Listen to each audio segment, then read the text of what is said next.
Good morning students. आज मैं अपनी नई वीडियो लेके आया हूँ और ये वीडियो क्लास 6 की एसएसटी का चैप्टर नंबर 10 है जो हिस्ट्री से लिया गया है। चैप्टर का नाम है न्यू एम्पायर्स एंड किंगडम। फिर से आपको बताना चाहूंगा कि आज हम लोग जो है क्लास 6 की एसएसटी का चैप्टर नंबर 10 पढ़ रहे हैं जो कि हिस्ट्री से लिया गया है और चैप्टर का नाम है न्यू एम्पायर एंड किंगडम, यानी कि हम लोग जो है नए साम्राज्यों के बारे में और साथ साथ जो है वहाँ के राजवंशों के बारे में हम लोग जान रहे हैं। और इसमें हम लोग ने बहुत सारी चीजें पढ़ी। हमने गुप्त वंश के बारे में पढ़ा और गुप्त वंश के प्रशासन के बारे में पढ़ा। हमने अशोक के शिलालेखों के बारे में पढ़ा। हमने समुद्रगुप्त के बारे में पढ़ा। तो चलिए आप देखते हैं कि आज की इस वीडियो में हमें जो है वो कौन कौन से पॉइंट्स पर डिस्कशन करना है। तो आज की इस वीडियो में हमें 4-5 पॉइंट पर डिस्कशन करना है जो पॉइंट इस प्रकार हैं। पहला पॉइंट जो है हमारा वो हम लोग जो है वो हर्षवर्धन के बारे में हम लोग डिस्कशन करेंगे, यानी पहले पॉइंट में जो हमारा डिस्कशन होगा वो हर्षवर्धन पर होगा।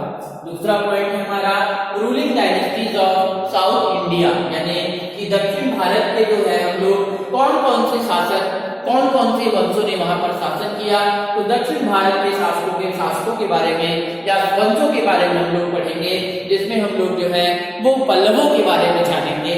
पल्लवों के बाद जो है हम लोग चालुक्यों के बारे में जानेंगे और उसके बाद जो है हम दक्षिण भारत का प्रशासन देखेंगे कि दक्षिण भारत में जो शासन प्रशासन था वो किस प्रकार से चलाया जाता था। तो चलिए सबसे पहले हम लोग जो है वो हर्षवर्धन के बारे में पढ़ेंगे कि हर्षवर्धन का शासन काल या हर्षवर्धन जो है वो किस प्रकार से जो है वो शासन प्रशासन चलाता था। तो देखेंगे तो we get information about the Gupta and rulers from the inscription and the coins of those time। आपको बताना चाहूंगा कि गुप्त काल के या गुप्त वंश के शासन प्रशासन की जानकारी हमको जो है शिलालेखों से और उस समय के सिक्कों से मिलती है। और हम जानते हैं कि जो हर्षवर्धन था वो पुष्यभूति वंश का शासक था और उसकी शासन व्यवस्था 7वीं शताब्दी ईसा पूर्व में ली है, यानी 7वीं शताब्दी ईसा पूर्व वो जो है वो शासन व्यवस्था चलाता था। इसके अलावा हमें उसकी जीवनी प्राप्त हुई है और जीवनी के अलावा जो है हमें कुछ साहित्यिक साक्ष्य मिले हैं जिससे ये पता चलता है कि 7वीं शताब्दी में जो हमारा शासक था हर्षवर्धन वो जो है शासन व्यवस्था चलाता था। इसके अलावा हम बात करते हैं बाणभट्ट की, तो बाणभट्ट जो था वो उसका दरबारी कवि था जिसने उसकी जीवनी लिखी है जिसका नाम है हर्षचरित। मैं आपको बताना चाहूंगा कि हर्षचरित जो है वो बाणभट्ट के द्वारा लिखा गया है और हर्षचरित में हर्षवर्धन की जीवनी का व्याख्यान किया गया है और इस व्याख्यान करने का कार्य जो है वो बाणभट्ट का रहा है। इसके अलावा उनके समय में एक चीनी यात्री आया था जिसका नाम था वेनसांग। वेनसांग एक चीनी यात्री था जो हर्ष के शासन में हर्ष के समय में आया और उसने हर्षवर्धन के शासन काल के बारे में अपनी किताबों में जिक्र किया है। इसके अलावा आप देखेंगे तो हर्ष जो है वो थानेश्वर की गद्दी पर 606 जो है वो ईस्वी में बैठा जब उसके पिता और बड़े भाई की मृत्यु हो गई। इसके अलावा आप देखेंगे तो अचानक जो है वो गौड़ा एक जो है देखेंगे तो वो गौड़ा के खिलाफ चला गया and who killed his brother in law, और जो उसने जो है उसके ब्रदर इन लॉ को कन्नौज में जो है मार दिया। और इसके बाद जो है इनकी संधि हुई भास्कर वर्मन के साथ जो कि राजा था आपका प्रयाग ज्योतिष का, यानी आसाम का शासक था और इसका शासक था इसका जो शत्रु था वो शशांक। और जो किंग गौड़ा था देखेंगे तो जो थानेश्वर और कन्नौज थे उनको कंबाइन कर लिया गया और देखेंगे तो हर्ष जो है वो कंबाइन शासन इनका चलाता था। इसके अलावा हम जो है वेनसांग की बात करें तो वेनसांग ने हर्ष के बारे में लिखा है। इसके अलावा अगर आप देखेंगे तो वल्लभी, इसके अलावा गुर्जरात जो कि पश्चिम में थे, इसके अलावा चालुक्य वंश था, इसके अलावा दक्कन में कुछ साम्राज्य थे। हम मगध की बात करें तो और गौड़ा की बात करें तो वो पूर्व में था। इसके अलावा वो आगे की तरफ दक्कन की तरफ बढ़ा और चालुक्य राजा पुलकेशिन द्वितीय ने उसे हराया, यानी वो वहां जाकर रुक गया। तो इस प्रकार से हर्षवर्धन जो है वहां रुकता है। इसके अलावा अगर हम देखेंगे तो हर्षवर्धन के शासन काल में या हर्षवर्धन के दरबार की बात करें तो वहां पर लोगों को यानी कि शिक्षित लोगों को आश्रय प्रदान किया जाता था और हर्ष जो है स्वयं एक लेखक था। उसने जो है 3 नाटकों की रचना की, जिसमें रत्नावली है, प्रियदर्शिका है और नगानंदा है। इसके अलावा वो जो है उसके दरबार में बहुतायत जो है मात्रा में आप देखेंगे तो विद्वान थे, जिसमें बाणभट्ट था, सुबंध था और दान दीन था, जो कि उसके दरबार में रहते थे। इसके अलावा आप देखेंगे तो नालंदा विश्वविद्यालय को उसने जो है 1000 अगर आप देखेंगे तो 1000 जो वहां पर विद्यालय जो है विद्या अध्ययन विद्यार्थी विद्या अध्ययन करते थे, नालंदा विश्वविद्यालय को उसने ग्रांट किया था। इसके अलावा 100 गांवों का दान जो है वो दिया था। वेन्सान जो है जो एक चीनी यात्री था, स्वयं इस विश्वविद्यालय में पढ़ा और देखेंगे तो हर्षवर्धन के शासनकाल की अमिट छाप जो है वो वहां पर मिलती है। तो इस प्रकार से आपने हर्षवर्धन के बारे में जाना। आगे हम जो है दक्षिण भारत के कुछ जो है वो रूलिंग डायनेस्टीज के बारे में जानते हैं कि दक्षिण भारत के कौन कौन से साम्राज्य थे। उन साम्राज्यों के बारे में हम लोग जानते हैं और सबसे पहले हम लोग जो है वो पल्लवों के बारे में या पल्लव वंश के बारे में पढ़ेंगे। तो देखेंगे जो पल्लव और चालुक्य लोग थे वो उस समय दक्षिण भारत के एक शक्तिशाली साम्राज्य के रूप में उभरे। अगर हम पल्लवों की बात करें तो पल्लवों का जिक्र जो है समुद्रगुप्त द्वारा लिखे गए शिलालेख में प्राप्त होता है। Where he is said to have defeated Pallav king विष्णुगोपा, जहां पर ये पता चलता है कि पल्लव वंश के शासक ने विष्णुगोप को हराया था। इसके अलावा अगर हम पल्लवों की बात करें तो 330 से 550 ईस्वी के बीच इनकी शासन व्यवस्था चलती थी। इसके अलावा इनका जो साम्राज्य था वो कांचीपुरम तक यानी कावेरी डेल्टा तक फैला हुआ था। इसके अलावा विष्णुगोपा की बात करें तो विष्णुगोपा डिफीट बाय समुद्रगुप्ता, समुद्रगुप्त ने विष्णुगोप को हराया था।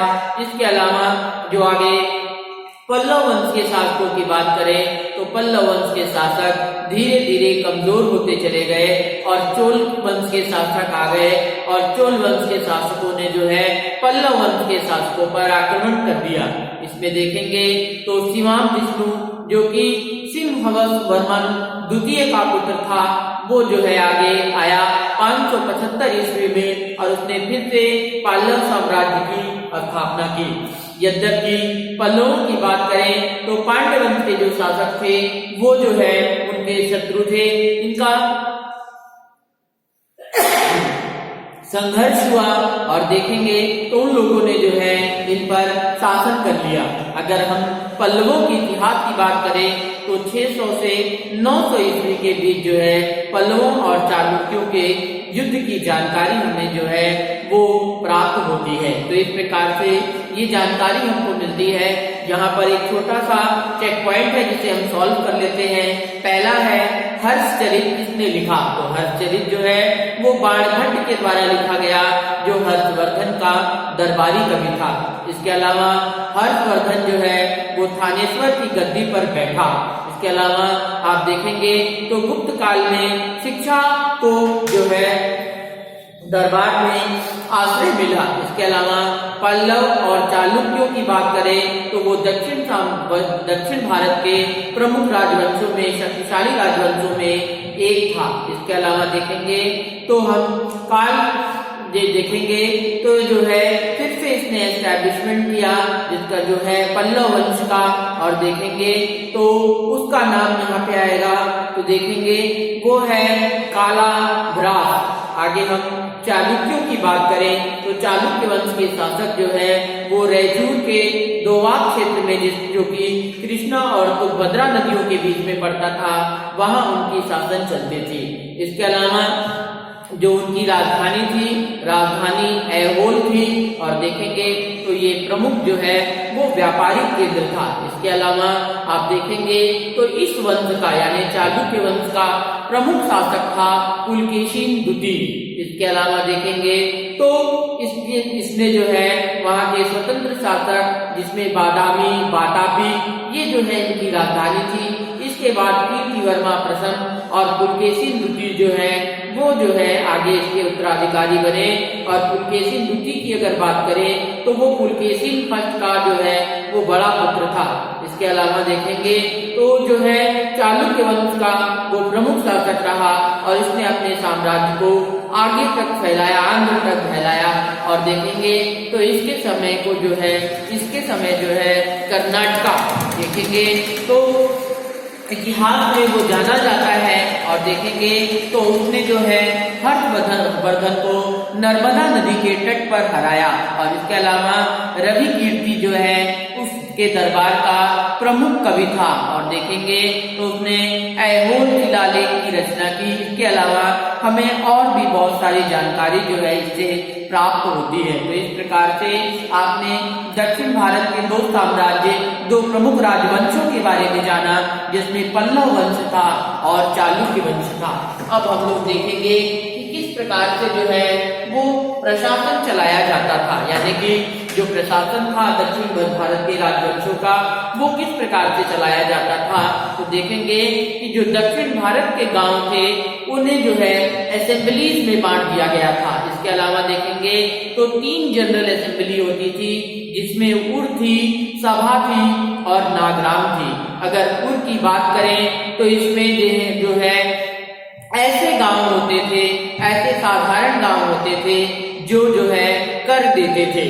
अगर हम सभा की बात करें तो सभा की जो सदस्यता थी वो जो है देखेंगे तो the membership of the sabha was restricted to Brahmins of the village.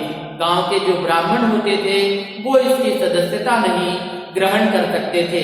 अगर नागराम की बात करें तो ये जो है एक ऑर्गेनाइजेशन था, एक संगठन था व्यापारियों का। और इसमें जो है व्यापारिक केंद्र के साथ साथ शहरों और कस्बों की जानकारी हमें प्राप्त होती थी। यद्यपि उर देखेंगे तो उर में जो है जितने भी एडल्ट होते थे, जितने भी वयस्क लोग होते थे, जितने भी वृद्ध लोग होते थे, उनकी महत्वपूर्ण भूमिका होती थी, उनसे कर लिया जाता था। जो सभा होती थी वो जो है कमेटियां बनाती थी जिसे व्यायाम कहते थे। और उर और सभा की बात करें तो ये छोटी छोटी कमेटियां अलग अलग प्रकार से होती थी, जिनका कार्य अलग अलग प्रकार का होता था। तो चलिए देखते हैं कि इन असेंबलीज के प्रमुख कार्य क्या होते थे। ये जो उर, सभा और नागराम बनाई गई थी, इनके प्रमुख कार्य क्या थे। तो ये लोग जो है वो भूमिकर प्राप्त करते थे, जिसका देखेंगे तो they collected the assessed land revenue from state और द टेम्पल, यानी राज्यों से और मंदिरों से कर वसूली का कार्य इनका होता था। इसके अलावा ये लोग जो है कुछ एडिशनल टैक्स इन पर लगाते थे, जिनका उद्देश्य होता था वाटर टैंक का निर्माण करना। इसके अलावा अलग अलग प्रकार के जब कोई कृषि संबंधित मुद्दे होते थे और उनको निपटाने का कार्य जो है इनका होता था। इसके अलावा ये लोग जो थे वो चैरिटी बनाते थे और टैक्सेस के रिकॉर्ड मेंटेन करते थे। इसके अलावा जो बड़ी असेंबली होती थी इसमें स्टाफ रखे जाते थे और जो अधिकारी होते थे उन्हें कुछ पैसे चुकाए जाते थे और अधिकांश जो कार्य होता था वो स्वयं सेवा के द्वारा किया जाता था। तो इस प्रकार से दक्षिण भारत के राजवंश की शासन प्रशासन की व्यवस्था जो है वो चलाई जाती थी। तो इस प्रकार से एक और चेक पॉइंट है जिसे हम साफ जो है सॉल्व करेंगे। सभा में होगा ब्राह्मण ऑफ द विलेज, उर में होगा tax paying resident of the village, Nagaram में होगा एन ऑर्गेनाइजेशन ऑफ मर्चेंट और असेंबली में होगा सेटल्ड एग्रीग्रेन डिस्प्यूट। तो इस प्रकार से आज की वीडियो में हमने जो है ये पूरा chapter the ring empire and kingdom पूरे तरीके से समाप्त कर दिया, जिसमें हमने हर्षवर्धन के शासनकाल के बारे में, हमने दक्षिण भारत के प्रमुख राजवंश जिसमें पल्लवों के बारे में, आपको चालुक्यों के बारे में और दक्षिण भारत के साम्राज्य में शासन प्रशासन किस प्रकार चलाया जाता था, इसकी जानकारी आपको दी है। अगर किसी भी प्रकार की समस्या हो तो कमेंट के माध्यम से जरूर पूछेंगे। धन्यवाद।